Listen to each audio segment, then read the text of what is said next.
Brian Johnson, ce milliardaire obsédé par l'idée de vivre le plus longtemps et le mieux possible, a pris une décision radicale. Il a complètement éliminé l'alcool de sa vie. Alors pourquoi? Eh bien parce qu'il a compris que même en petite quantité, ça pouvait freiner ses ambitions et ralentir son potentiel. Et toi, est-ce que tu laisses l'alcool freiner ton succès sans même t'en rendre compte? Brian Johnson, lui, tu le connais peut-être grâce au documentaire Don't Die qui est actuellement sur Netflix. Cet homme est incroyable. Il dépense des millions chaque année pour ralentir le vieillissement de son corps, pour optimiser son énergie et performer à un niveau que très peu de gens atteignent. Bref, il est le prototype de l'homme qui se donne tous les moyens pour aller plus loin.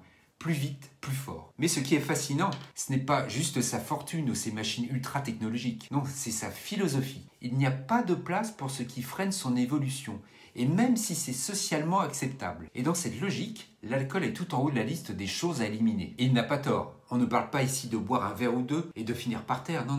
Ce qu'il a compris, c'est que la science confirme. C'est que même une petite consommation peut avoir un impact insidieux. Par exemple, ton sommeil est perturbé. Et même si tu dors 8 heures, ton cerveau ne récupère pas pleinement. Ton énergie chute aussi.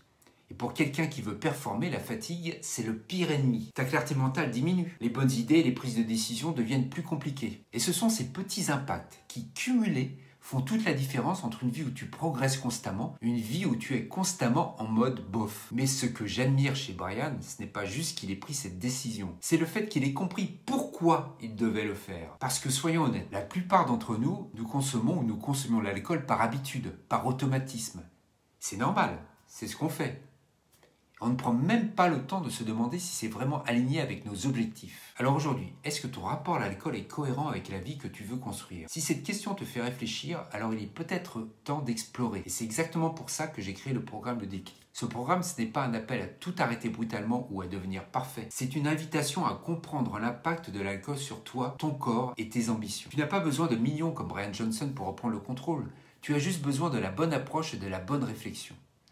Alors si tu veux découvrir comment le déclic peut t'aider à transformer ton rapport à l'alcool et libérer ton plein potentiel, clique sur le lien que je t'ai laissé en commentaire. Teste, expérimente et vois par toi-même l'impact que ça peut avoir sur ton énergie, ta clarté mentale et tes ambitions. Ton avenir commence par une décision. Pose-toi la question.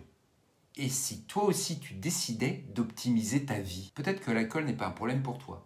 Peut-être que ça l'est un peu plus que tu ne le penses. Une chose est sûre. Comme Brian Johnson, tu mérites d'être au maximum de ton potentiel. Prends soin de toi, prends soin de tes ambitions et surtout, ose expérimenter.